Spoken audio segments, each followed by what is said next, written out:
কতিপয় প্রশ্ন উত্তর সংক্ষিপ্ত আকারে বলছি, মনোযোগ দিয়ে শুনবেন।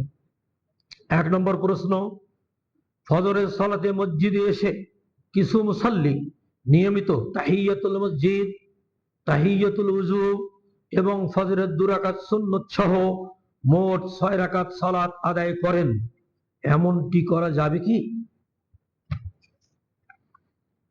উত্তর, ফজরের ওয়াক্ত হওয়ার আগে কেউ মসজিদে প্রবেশ করলে 2 রাকাত তাহিয়াতুল মসজিদ, অতঃপর 2 রাকাত তাহিয়াতুল উযু, অতঃপর আজান হলে পরে ফজরের 2 রাকাত সুন্নত, এভাবে 6 রাকাত পড়তে কোনো বাধা নেই।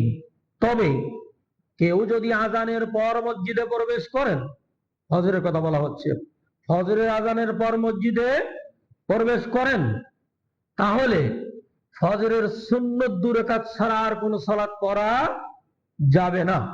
উল্লেখ্য যে মসজিদে প্রবেশ করে ফজরের সুন্নত 2 রাকাত পড়লে এরই মাধ্যমে তাহিয়াতুল উযু, তাহিয়াতুল মসজিদ এবং ফজরের সুন্নত 2 রাকাত 6 রাকাতের এই সওয়াব পাবো ইনশাআল্লাহ।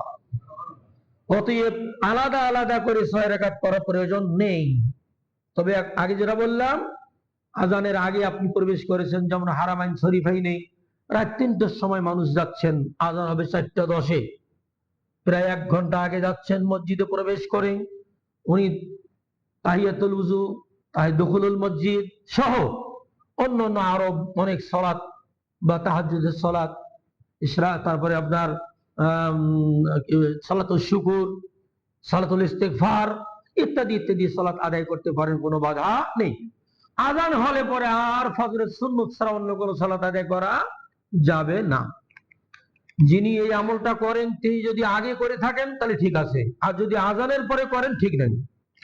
আল্লাহ সঠিক বুঝার তৌফিক দান করুন, আমিন। 2 নম্বর প্রশ্ন, সূরা ইখলাস 3 বার তেলাওয়াত করলে 1 বার পুরা কোরআন তেলাওয়াতের নেকি পাওয়া যায়, সেজন্য আমি মাগরিবের পর এই আমলটি নিয়মিত করি, এটা কি ঠিক আছে? উত্তর, এরূপ আমল করা ঠিক আছে। সূরা ইখলাস কোরআনের 1/3 অংশ, 3 বার পাঠ করলে পুরা কোরআন পাঠের সওয়াব পাওয়া যায়, এটাও সহিহ হাদিস দ্বারা প্রমাণিত, কিন্তু সময় নির্দিষ্ট করা হয়নি। আপনি যে কোনো সময় এটা পড়তে পারেন, মাগরিবের সালাতের পর পড়তে হবে। এটা যদি আপনি আমলে পরিণত করে নেন তাহলে এটা বেদাতে পরিণত হয়ে যাবে। নির্দিষ্ট সময় নেই, অনির্দিষ্ট ভাবে আপনি যা পড়বেন তাতে কোনো সমস্যা নেই। প্রশ্ন 3, দোয়া কবুলের জন্য আল্লাহর প্রশংসা করা এবং নবী সাল্লাল্লাহু আলাইহি সাল্লামের উপর দরুদ শরীফ পাঠ করা শর্ত কি? উত্তর, দোয়া কবুল হওয়ার জন্য প্রথমে আল্লাহর প্রশংসা করা, অতঃপর নবীর উপর দরুদ পাঠ করে দোয়া করা, এটি হচ্ছে মুস্তাহাব, শর্ত বা ওয়াজিব নয়। কেউ কেউ এটাকে শর্ত এবং ওয়াজিব মনে করেই করেন। আল্লাহর প্রশংসা এবং নবীর উপর দরুদ সালাম না দিয়ে কেউ যদি হাত তুলে দোয়া করে তার দোয়া কখনো কবুল হবে না, এমনটি বলা উচিত নয়, তবে এটা মুস্তাহাব।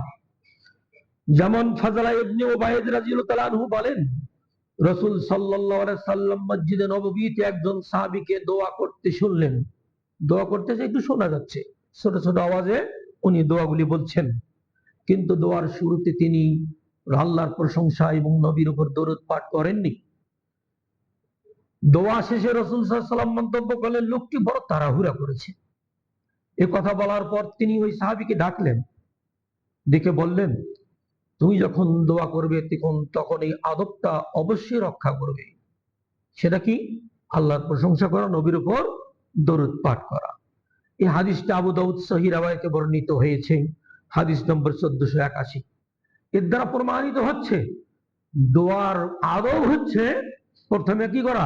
আল্লাহর প্রশংসা করা। আলহামদুলিল্লাহ ওয়াসসালাতু ওয়াসসালামু আলা রাসূলিল্লাহ, আল্লাহুম্মা ইন্নী যালামতু নাফসি, রব্বানা আতিনা ফিদ দুনিয়া, রব্বানা যালামনা, রব্বিরহামহুমা ইত্যাদি দোয়াগুলি আপনি করতে থাকবেন।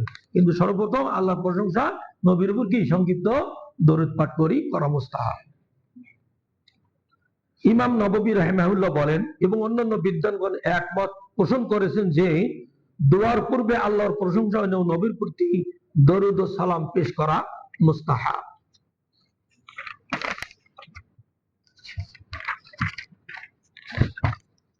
4 নম্বর প্রশ্ন, দোয়া করার সময় জমির অর্থাৎ সর্বনাম পরিবর্তন করা যাবে কি?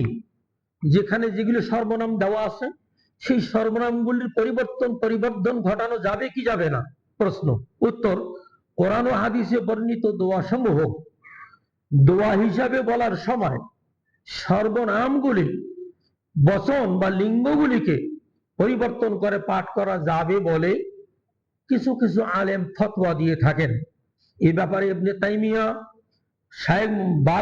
শায়েখ বিন বাজ এবং অন্যান্য বিদ্বানগণ এই মত দিয়েছেন। তবে রাসূলুল্লাহ সাল্লাল্লাহু আলাইহি ওয়াসাল্লাম মাত্র একটি দোয়া, সহিহ বুখারীর হাদিস দ্বারা প্রমাণিত, রাসূল সাল্লাল্লাহু আলাইহি ওয়াসাল্লাম মাত্র একটি দোয়ার শুরুতে আল্লাহুম্মা যোগ করে তিনি এই দোয়াটি পাঠ করেছিলেন। সেটা কি? আল্লাহুম্মা রব্বানা আতিনা ফিদ দুনিয়া হাসানা ওয়া ফিল আখিরাতি হাসানা ওয়া কিনা আযাবান নার। এই হাদিসটাকে কেন্দ্র করে কোন মুহাদ্দিস বলে সব দোয়ার মধ্যে পরিবর্তন করা যাবে, কিন্তু রাসূল সাল্লাল্লাহু আলাইহি ওয়াসাল্লাম মাত্র একটি দোয়ায় এই পরিবর্তনটা করেছেন। আমাদের উচিত এই একটি দোয়ায় পরিবর্তন জায়েজ মনে করে নিয়ে আর অন্যগুলোতে যেভাবে বর্ণিত আছে দোয়ায়ে মাসুরা কোরআন এবং হাদিসে সেভাবেই পাঠ করা অতি উত্তম। আল্লাহু আ'লাম বিস-সাওয়াব, সঠিক আল্লাহ জানেন। 5 নম্বর প্রশ্ন, স্বামী মারা গেলে স্ত্রী কিভাবে ইদ্যত পালন করবে এবং কতদিন করবে? উত্তর, স্বামী মারা গেলে স্ত্রী 4 মাস 10 দিন ইদ্যত পালন করবেন। এমনকি ইদ্যত পালন করবে এই কথাটা সূরা বাকারা 2 নম্বর সূরার 234 আয়াতে উল্লেখ করা আছে, দেখে নেবেন। ইদ্যত পালনকালীন সময় কি নিয়ম পালন করবেন?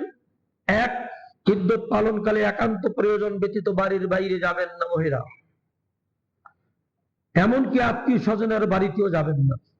2, বাহ্যিক কোন সৌন্দর্য প্রকাশ করা যাবে না। 3, কানের দুল নাকের ফুল ব্যবহার করা যাবে না। উম্মে সালামা রাদিয়াল্লাহু তাআলা আনহা বলেন, নবী সাল্লাল্লাহু আলাইহি সাল্লাম যে নারীর স্বামী মারা গেছে তার ইদ্যতকালে বলেছিলেন লাল বা হলুদ রঙের কাপড় এবং গেরুয়া রঙের কাপড় ব্যবহার করা যাবে না, অলংকার পরবে না, চুলে হাতে পায়ের নখে মেহেদিও লাগাবে না, চোখে সুরমা লাগাবে না। এই হাদিস আবু দাউদ সহিহ সনদে বর্ণিত হয়েছে। উল্লেখ্য যে এই বিধিনিষেধ শুধু ইদ্যত চলাকালীন সময়ের জন্য, আর অন্য সময় এগুলি পড়তে পারবে। 6 নম্বর প্রশ্ন, মহল্লার মসজিদের ইমাম বিদআতি হওয়ায় নিজ বাসায় একাকী বা 2-1 জন মিলে জামাত করে সালাত আদায় করলে হবে কি? উত্তর, সুন্নতি তরিকায় খুঁজতে হবে। প্রথমত সুন্নতি তরিকায় যে মসজিদে সালাত আদায় হয় আমি সেই মসজিদেই সালাত আদায় করার চেষ্টা করব, সেটা যত দূরেই হোক না কেন চেষ্টা করতে হবে। আর যদি পাওয়া না যায়, সম্ভব না হয়, তাহলে মহল্লার মসজিদের ইমাম যদি বেদাতি, কবর পূজারি, হারামখোর হয়, তাহলে ওই মসজিদে সালাত আদায় না করে, ওই ইমামের পিছনে সালাত আদায় না করে নিজ বাসায় নিজে, স্ত্রী, ছেলে মেয়েদেরকে নিয়ে জামাত সহকারে সালাত আদায় করাটাই অতি উত্তম। আর যদি আরো একটা হাদিস আছে, কোন ইমাম যদি সালাতের ওয়াক্ত বিলম্ব করে সালাত আদায় করায়, যেমন ফজরের সালাতে অনেক সময় বিলম্ব হয় আমাদের এই ভারত উপমহাদেশে, এবং আসরের সালাত বিলম্ব করে আদায় করা হয়, অথচ তাই ওই ইমামেরা হারামাইন শরীফাইনে কিন্তু আসরের সালাত পড়ে আসছে 3:45 মিনিটে, বিকাল 3:45 মিনিটে পড়ে আসছে, ফজরের সালাত পড়ে আসছে 4:10-এ, আর এখন ফজরের সালাত পড়ে 5:10-এ, আর আসরের সালাত পড়ে 5:00, 5:15, 5:30। এই যে বিলম্ব করে যদি কেউ পড়ে, এই ক্ষেত্রে রাসূল সাল্লাল্লাহু আলাইহি ওয়াসাল্লাম নির্দেশ দিয়েছেন যে তোমরা ওই ইমামের পেছনে সালাত না পড়ে তোমরা নিজ ঘরে আউয়াল ওয়াক্তে সালাত আদায় করবে। অতঃপর যদি সুযোগ থাকে তাদের জামাতে শরীক হওয়ার, তাহলে তাদের জামাতে শরীক হবে। প্রথম সালাত হবে তোমার ফরজ সালাত, আর দ্বিতীয় যে সালাত জামাতের সাথে আদায় করলে বিলম্বে, এটা হবে তোমার জন্য নফল সালাত। 7 নম্বর প্রশ্ন, স্ত্রী রাগের মাথায় স্বামীকে মেসেজ দিয়ে 3 তালাক দিয়েছে, এখন উপায় কি? উপায় তো শেষ, উপায় নাই আর। উত্তর, স্ত্রী তালাক দেওয়ার কোনো ক্ষমতা রাখেন না। অতএব স্ত্রী যদি স্বামীকে মেসেজ দিয়ে তালাক দিয়ে দেন, তাহলে ওই তালাক প্রযোজ্য হবে না। তবে স্বামী যদি অনাচারী হয়, অত্যাচারী হয়, তাহলে স্ত্রী স্বামীর কাছ থেকে তালাক কামনা করবে।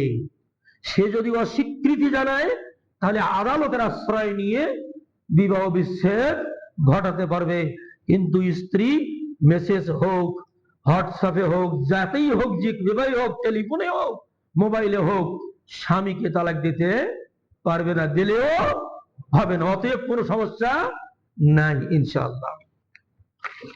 আরেকটা প্রশ্ন, এক ভাই লিখছেন, আমি মহান আল্লাহর রহমতে সহিহ সুন্নাহ মেনে চলার চেষ্টা করি, তাই দয়া করে আজকেই সহিহ সুন্নাহর আলোকে উত্তর দিবেন আশা করি। আচ্ছা, সংক্ষিপ্ত আকারে বলছি। আমি ছোট্ট মানুষ, তাই সব শুক্রবার আসতে পারি না। প্রশ্ন, আমার বাসার সঙ্গে একটি মসজিদ রয়েছে যা হানাফি মাযহাবের লোকের, তারা পায়ে পা লাগিয়ে কাঁধে কাঁধ মিলিয়ে সালাত আদায় করেন না, আবার ইকামত দেয় 2 বার করে। আমি কি সেখানে তাদের সাথে জামাতে সালাত আদায় করতে পারবো? এবং মাঝে মাঝে তারা ফরজ সালাতে আমাকে ইকামত দিতে বলে, আমি দেই না। আমি কি তাদের দেওয়া ইকামত দিতে পারবো? প্রশ্ন, যে বাসার পাশের মসজিদ হানাফি মাযহাবের হোক না কেন, তারা হানাফি মাযহাবের সুন্নতি তরিকায় যদি সালাত আদায় করে, আপনি তাদের সাথে জামাতে সালাত আদায় করতে পারবেন। পায়ে পা লাগানো এটা একটা সুন্নত কাজ, পায়ে পা লাগানো, কাঁধে কাঁধ মিলিয়ে দাঁড়াও, এটা একটা সুন্নত কাজ। তবে সুন্নতটা অত্যন্ত গুরুত্বপূর্ণ। রাসূল সাল্লাল্লাহু আলাইহি ওয়াসাল্লাম বলেছেন, যে ব্যক্তি 2 মুসল্লির মাঝখানে ফাঁকা রাখে, আল্লাহ রাব্বুল আলামিন তাকে রহমত থেকে দূরে রাখেন। তাহলে এই রহমত থেকে সে বঞ্চিত হয়ে যাচ্ছে। আপনি চেষ্টা করবেন পা লাগানোর, সে যদি সরাই নিয়ে গেল, আপনি আর দ্বিতীয়বার চেষ্টা করবেন, ওকে বিরক্ত করবেন না। আর আপনাকে যদি ইকামত দিতে বলে, ইকামত সহিহ নিয়ম অনুযায়ী একবার করে দেওয়া উত্তম। হজে গিয়ে সবাই দেখি আসছে, শুনিও আসছে এবং পরেও আসছে, আবার এখানে দেশে আসি ভুলেও গেছে। অতএব স্মরণ করিয়ে দিবেন, সহি জিনিসটা বোঝানোর জন্য চেষ্টা করবেন। না হলে আপনি ওই তরিকায় যদি ইকামত দেন, কোনো সমস্যা নেই। কেন, আজান ইকামত দেওয়া সালাতের কি সুন্নত, সালাতের জন্য কি সুন্নত। সুন্নতে কোনো কিছু গরমিল হলে তাহলে সালাতের কোনো ত্রুটি হবে না। তবে একটা সুন্নত আমল করলে কমপক্ষে 10টা নাকি, কমপক্ষে কি নাকি 10টা নাকি, এই কথাগুলি তাদেরকে বোঝানোর চেষ্টা করতে হবে। আপনি তাদের দেওয়া ইকামত সালাত আদায় করতে পারবেন যদি আপনি বেসিক জিনিসগুলি, সূরা ফাতিহার সুযোগ পাচ্ছেন, রুকু থেকে উঠে কওমা করার সুযোগ পাচ্ছেন, 2 সিজদার মাঝখানে বৈঠক দেওয়ার সুযোগ পাচ্ছেন, সূরা ফাতিহার পড়ার আপনি সুযোগ পাচ্ছেন, এইগুলি যদি পেয়ে থাকেন, তাহলে ওই ইমামের পেছনে, হানাফি মাযহাবের ইমামের পেছনে সালাত আদায় করতে কোনো বাধা নেই। আর এই বেসিক জিনিসগুলি যদি অনুপস্থিত পান, তাহলে ওখানে সালাত আদায় করার দরকার নেই। হারাম কর, হ্যাঁ হারাম কর না হলে ওই যে আগে যেটা বলা হইলো, হারাম কর জদাখোর, বুঝেন তো। প্রশ্ন 2 নম্বর, যে কোনো সালাতের প্রত্যেক রাকাতে সূরা ফাতিহা পড়ার আগে কি বিসমিল্লাহির রহমানির রহিম বলতে হবে কি? প্রত্যেক সালাতে, প্রত্যেক রাকাতে সূরা ফাতিহার আগে বিসমিল্লাহ বলা সুন্নত। সূরা ফাতিহার পরে অন্য সূরা শুরু করার সময় বিসমিল্লাহ পড়া সুন্নত হবে, হলে ফরজ। আর এটা পড়া যাবে, করতে হবে এমনটি নয়, পড়াটা কি সুন্নত। বিসমিল্লাহির রহমানির রহিম গোটাটাই পড়তে হবে। আর অন্য যে কোনো ভালো কাজে শুধু বিসমিল্লাহ বলতে হবে। উযু করার আগে বিসমিল্লাহ, খাওয়ার আগে বিসমিল্লাহ, পান করার আগে বিসমিল্লাহ, এতটুকু শুধু। বিসমিল্লাহির রহমানির রহিম সম্পূর্ণটা নয়। তাহলে বোঝা গেল ফরজ সালাতের প্রত্যেক রাকাতে সূরা ফাতিহার পূর্বে বিসমিল্লাহির রহমানির রহিম বলা সুন্নত, এবং অন্য সূরা শুরু করার আগে বিসমিল্লাহির রহমানির রহিম বলা সুন্নত। প্রশ্ন, বিতরের সালাতে দোয়া কুনুত পড়তে ভুলে গেলে কি করব? বিতরের সালাতে দোয়া কুনুত করা সুন্নত। কেউ যদি সুন্নত ভুলে যায়, কোনো করণীয় নেই, কোনো সমস্যা নেই। হানাফি মাযহাবে বলা হয়েছে ওয়াজিব, এই ওয়াজিব তরক করলে তাকে সাউ সিজদা দিতে হয়, কিন্তু এটা ওয়াজিব নয়। ইমাম শাফি রাহিমাহুল্লাহ বলেন রমজান মাসেই যদি কেউ শুধু দোয়ায়ে কুনুত পাঠ করে সারা বছরের জন্য যথেষ্ট, সারা বছরের জন্য যথেষ্ট। তাহলে অতএব দোয়ায়ে কুনুত বাদ গেলে আপনার সালাতের কোনো ক্ষতি হবে না, ইচ্ছায় বা অনিচ্ছায় বাদ গেলে কোনো ক্ষতি হবে না। প্রশ্ন, বাথরুমে উজুর বিধান কি? না করাই ভালো। বর্তমান যে বাথরুমগুলো আমরা তৈরি করেছি ওখানে উজু না করাই ভালো। অনেক পানির অপচয় হয়, টেপ ছেড়ে দিয়েছে, 1 বালতি পানি দিয়ে উজু করা লাগে, প্রায় 1 বালতি অর্ধ বালতি পানি খরচ হয়। আর সুন্নতি তরিকায় উজু করবেন, বাথরুমে একটা সুন্দরভাবে আপনার বসার সিট বানাবেন, একটা বদনা রাখবেন, বদনায় পানি নেবেন, বাস পানি নিয়ে বিসমিল্লাহ বলে উজু করা শুরু করবেন। বাথরুমে একটা যেখানে আপনার ল্যাট্রিন করা হয়, মানে পায়খানা করা হয়, ওইটা একটা আলাদা পর্দা দিয়ে ঘেরা দেবেন, অথবা যদি হাই কমোড থাকে ঢাকনাটা ফেলে দেবেন। বাস আপনি ওই সুন্দরভাবে বদনায় পানি নিয়ে উজু করবেন, তাহলে পানির অপচয় থেকে বাঁচবেন এবং সুন্নতি তরিকায় আপনার উজু হয়ে যাবে। বর্তমানে আমরা যেভাবে উজুর নিয়ম করেছি বাথরুমে, এই নিয়মে বাথরুমে উজু না করাই ভালো। যাক হোক, আল্লাহু আ'লাম বিস-সাওয়াব। কিছু প্রশ্ন উত্তর প্রদান করা হলো। আল্লাহ রাব্বুল আলামিন আপনাদের আমাদের সবাইকে সঠিক জিনিস জেনে শুনে আমল করার তৌফিক দান করুন, আমিন।